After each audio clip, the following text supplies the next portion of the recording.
हाय, कैसे हो? तो सेम अभी अभी हम लोगों ने क्वेश्चन करा है। अगर आप लोग इंडिविजुअल वीडियो देख रहे हैं तो लिंक डिस्क्रिप्शन में है। अगर आप कॉम्बिनेशन वाली वीडियो देख रहे हैं तो आपको पता ही है। हम लोगों ने ना, जो इंडिविजुअल देख रहा है मैं उसके लिए बता दूं, हम लोगों ने सेम इसी पैटर्न का अभी अभी एक क्वेश्चन करा है। उस टाइप के क्वेश्चन की थोड़ी और अच्छी प्रैक्टिस हो जाए उसके लिए हम लोग यहाँ पर एक और वैसा ही सेम एक और क्वेश्चन लेकर आ गए हैं। इस वाले क्वेश्चन को करेंगे। चलिए स्टार्ट करते हैं। सबसे पहले देखिए क्या करना है। हमें क्या करना है, हमें यह सोचना था कि यहां पर बीच में इस मिडल वाली टर्म के पास ऐसा क्या चीज है जो अजीब सा है। इस मिडल देखो, ये फर्स्ट नंबर की टर्म है, ये सेकंड नंबर की टर्म है, ये थर्ड नंबर की टर्म है। तो इस मिडल वाली टर्म के पास ऐसा क्या अजीब सा है जो थोड़ा मतलब अजीब सा है। जो सोचो, क्या मुझे यहां पर इस लिखे हुए 6 से कोई दिक्कत है? नहीं, 6 नंबर है, हम लोग 6 से मतलब काफी अच्छा फैमिलियर है, वो नंबर है। क्वाड्रेटिक इक्वेशन सॉल्व करते हैं 6 आता है। लेकिन यहां पर देखो, आपके लिए अगर आप लोग इस टाइप के क्वेश्चन नहीं करते हैं तो ये 3 की पावर x+1 थोड़ा दिख रहा होगा कि ये क्या है, इसका क्या करूं, 3 की पावर x+1, ये थोड़ा अजीब सा लग रहा होगा। तो हम लोग क्या करेंगे, जो 3 की पावर x+1,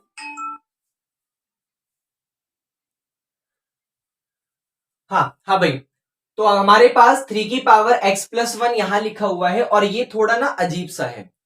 तो हमें क्या करना है, वैसा ही सेम टू सेम कुछ रिजल्ट, जो मतलब जो 3 की पावर x+1 यहां लिखा है वैसा ही सेम टू सेम रिजल्ट यहां बनाना होता है। कहानी में क्या करना होता है कि जो फर्स्ट वाले मतलब फर्स्ट वाला ऑप्शन है और यहां जो सेकंड वाला ऑप्शन है, जो फर्स्ट वाली टर्म है हमारे पास और ये जो सेकंड वाली टर्म है, उसको ना सेम रिजल्ट बनाना होता है। वहां पर कुछ ना कुछ क्वांटिटी को सेम बनाना होता है ताकि हम उसको एक छोटा सा कुछ नाम देकर अपनी क्वाड्रेटिक इक्वेशन में चेंज कर लें। जरा ध्यान से देखो, यहां 3 की पावर कितनी है, यहां 3 की पावर x+1 है।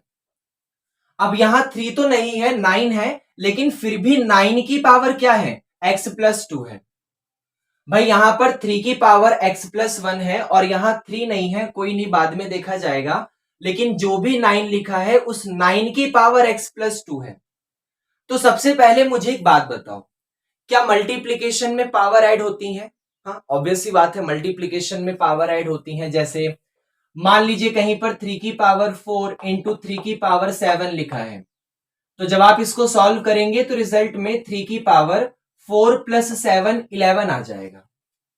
और अपनी जरूरत के हिसाब से उल्टा चल के मैं 3 की पावर 11 को 3 की पावर 8 इंटू 3 की पावर 3 लिख सकता हूं, 3 की पावर 9 इंटू 3 की पावर 2 लिख सकता हूं, 3 की पावर 6 इंटू 3 की पावर 5। अपनी जरूरत के हिसाब से 3 की पावर 11 को कैसे भी ब्रेक कर लो, क्योंकि हर हर बंदा 3 की पावर 8 और 3 की पावर 3 मल्टीप्लाई होकर 3 की पावर 11, 3 की पावर 9 और 3 की पावर 2 मल्टीप्लाई होकर 3 की पावर 11, 3 की पावर 6 और 3 की पावर 5 मल्टीप्लाई होकर 3 की पावर 11। हर चीज हमें मल्टीप्लाई होकर 3 की पावर 11 ही दे रही है।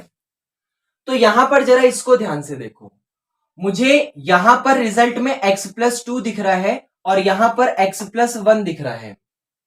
तो क्या मैं इस 9 की पावर x+2 को कुछ ऐसा x+1, 9 की पावर x+1 इंटू 9 की पावर 1 ऐसा लिख सकता हूं?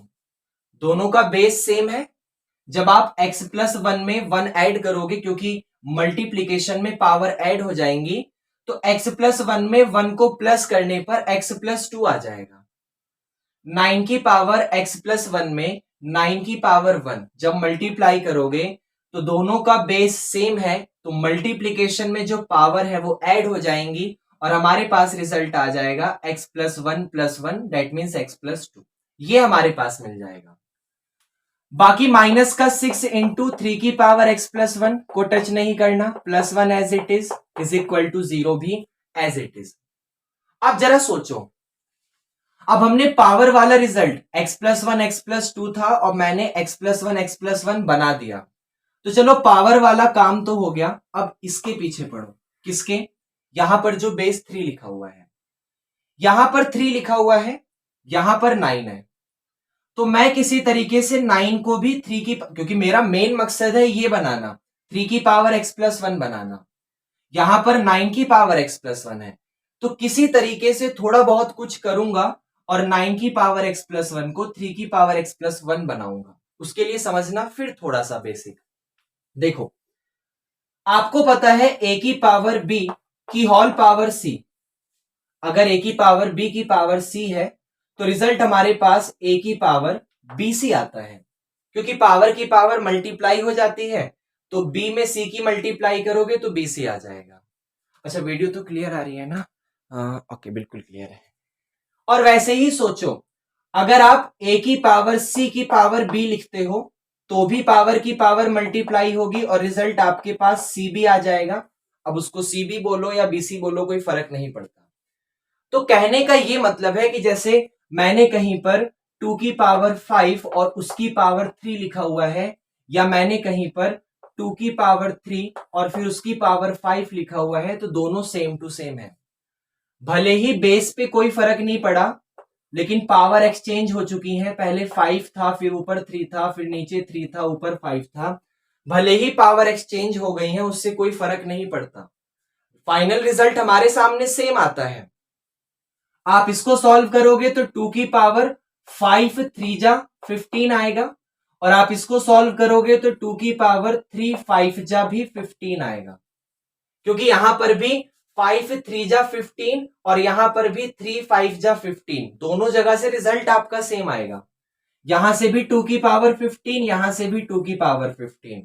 मल्टीप्लीकेशन आगे पीछे करने से फर्क नहीं पड़ती, पावर की पावर मल्टीप्लाई होती है। तो वैसे ही जरा यहां सोचो, 9 की पावर x प्लस 1 लिखा हुआ है, रफली समझना पहले तो। क्या 9 की पावर x प्लस 1 में ये जो 9 लिखा है, मैं इसको 3 की पावर 2 लिख सकता हूं, 3 का स्क्वायर, 9 को 3 का स्क्वायर लिख सकता हूं। और बाहर कितनी पावर बैठी है? बाहर बैठी है x प्लस 1। अब जरा सोचो, 2 की पावर 5 की पावर 3 बोलो या 2 की पावर 3 की पावर 5 बोलो, आगे पीछे पावर को कर दो, रिजल्ट तो चेंज नहीं होता ना।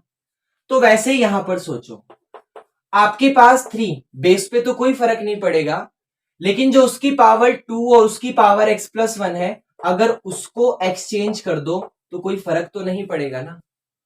तो मैं वही करना चाहता हूं, मैं 9 की पावर x प्लस 1 को लिखूंगा 3 की पावर x प्लस 1 और फिर उसका होल स्क्वायर, क्योंकि यहां से भी 2 की मल्टीप्लाई x प्लस 1 में होगी, पावर की पावर मल्टीप्लाई, और यहां से भी 2 की मल्टीप्लाई x प्लस 1 में होगी, पावर की पावर मल्टीप्लाई।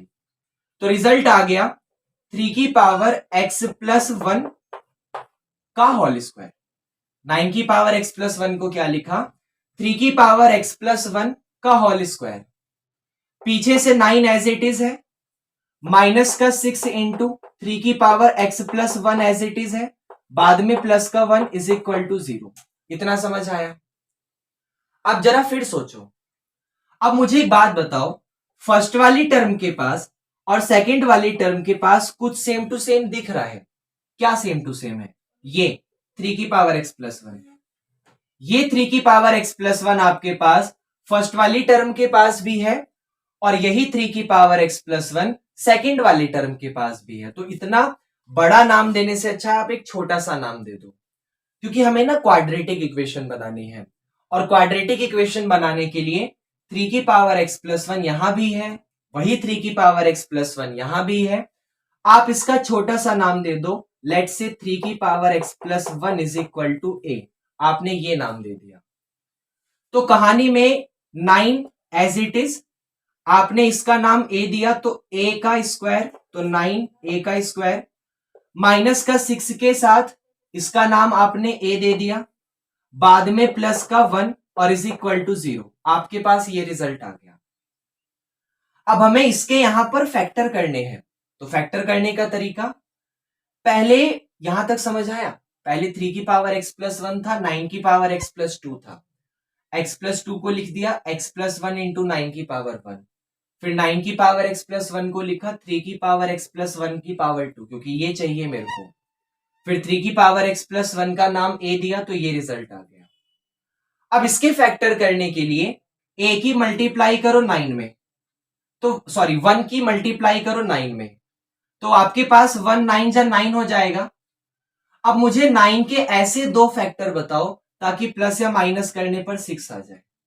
मतलब वो कौन से नंबर है जिसकी मल्टीप्लाई करूं तो 9 आए, लेकिन प्लस या माइनस करूं तो 6 आए। जिसको नहीं पता वो 9 के फैक्टर कर लो, जिसको नहीं पता वो 9 के फैक्टर कर लो, आपको पता चल जाएगा वो दोनों नंबर है 3 और 3, क्योंकि 3 3 जा 9 होगा और 3 में 3 प्लस करने पर 6 आ जाएगा।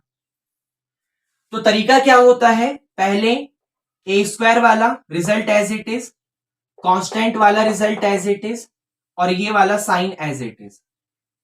अब 3 और 3 में बड़ा कौन है, दोनों आपस में इक्वल है, तो पहले कोई भी लिख दो, पहले 3a लिख दो। अब माइनस के 3 में बचे हुए 3 को अगर माइनस करूंगा तभी जाके माइनस का 6 से आएगा, तभी माइनस माइनस प्लस होगा, 3 और 3a 6 से हो जाएगा। अब स्टार्टिंग के पेयर में, स्टार्टिंग के दोनों पेयर में और लास्ट वाले पेयर में सोचो कॉमन क्या है। स्टार्टिंग के इस वाले फर्स्ट वाले पेयर में आपके पास 3a कॉमन है, 3a कॉमन है, तो 9a स्क्वायर में से 3a आ गया तो अंदर 3a बचा, और इस वाले 3a पूरा ही बाहर आ गया तो अंदर 1 बचा। इस लास्ट वाले पेयर के स्टार्टिंग में ही माइनस दिख गया, और हम जानते हैं कि लास्ट वाले पेयर के स्टार्टिंग में ही माइनस दिख जाए तो माइनस को बाहर निकाल लो। अब 3a और 1 में क्या कॉमन है, 3a और 1 में कुछ कॉमन नहीं है तो 1 कॉमन है, तो अंदर क्या बचा। अब 1 कॉमन लेने से नंबर पे कोई फर्क नहीं पड़ता, बस माइनस कॉमन आया है तो उनके साइन चेंज हो जाएंगे, तो माइनस का 3a प्लस का होने वाला है और प्लस का 1 माइनस हो जाएगा और इज इक्वल टू आपके पास 0 आ जाएगा। अब फिर समझो, अब उसके बाद वो कौन सा ब्रैकेट है जो दोनों जगह है, वो है ये 3a माइनस 1 यहां भी है और वही 3a माइनस 1 यहां भी है। तो आप एक काम करो, आप इस 3a माइनस 1 को बाहर बुला लो, तो इसके अलावा यहां पर 3a बचा, यहां पर माइनस 1 बचा, वहां पर 3a बचा, वहां माइनस 1 बचा। भाई ये ब्रैकेट वाला 3a माइनस 1 बाहर आया तो इसके अलावा यहां 3a बचा और यहां माइनस 1 बचा, तो वो ये रहा, और इज इक्वल टू 0। अब अगर किसी दो चीज का प्रोडक्ट 0 है तो एक बार या तो ये 0 होगा या तो ये 0 होगा। सोचो, अगर ये 0 होगा तो a की वैल्यू माइनस 1 उधर जाके प्लस 1 हो जाएगी और 3 मल्टीप्लाई से इधर आके डिवाइड में हो जाएगा, और वैसे ही अगर ये 0 होगा तो a की वैल्यू के लिए माइनस 1 उधर जाके प्लस 1 हो जाएगा और 3 मल्टीप्लाई से इधर आके डिवाइड में हो जाएगा। तो यहां से रिजल्ट आ गया a की वैल्यू 1/3 और यहां से भी आ गया a की वैल्यू 1/3। लेकिन हमारा मेन टारगेट था x की वैल्यू फाइंड करना, तो हमें यह सोचना है कि a का असली मतलब क्या था। a का असली मतलब है ये 3 की पावर x प्लस 1, क्योंकि हमारा जो मेन क्वेश्चन है वो x का है, वो a का नहीं है, तो हमें a का नाम देना पड़ेगा। क्या नाम था, 3 की पावर x प्लस 1। तो ये जो a की वैल्यू 1/3 है ना, इसका मतलब है 3 की पावर x प्लस 1 की वैल्यू 1/3। इतना समझ आया। और यहां से भी वही 3 की पावर x प्लस 1 की वैल्यू 1/3, दोनों एक ही रिजल्ट है, किसी भी एक को सॉल्व कर लो वही आंसर दूसरे का आएगा। अब सोचो, यहां 3 की पावर x प्लस 1 ऊपर न्यूमिरेटर में है और यहां जो भी 3 है, कुछ नहीं है तो पावर 1 मान लेंगे, वो 3 की पावर 1 डिनोमिनेटर में है।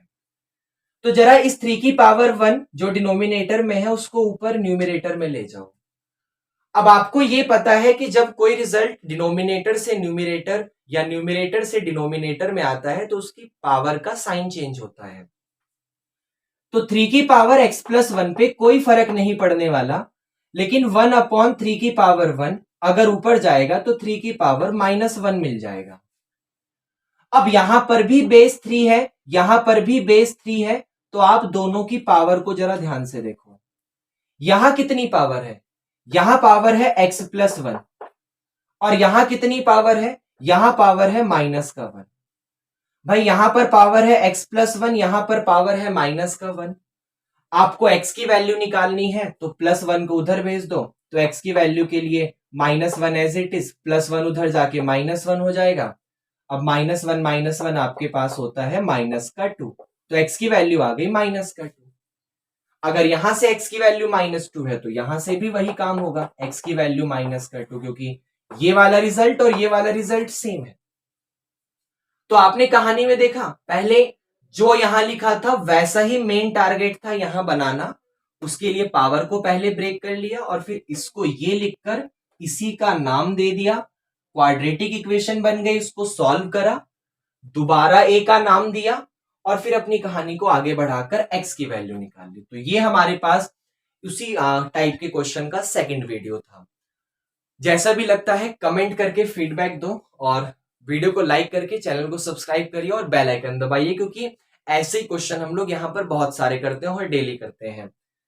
तो कमेंट करके फीडबैक करिए दीजिए, और अगर कोई नया क्वेश्चन है तो भी कमेंट करिए, रिप्लाई करूंगा। Thank you.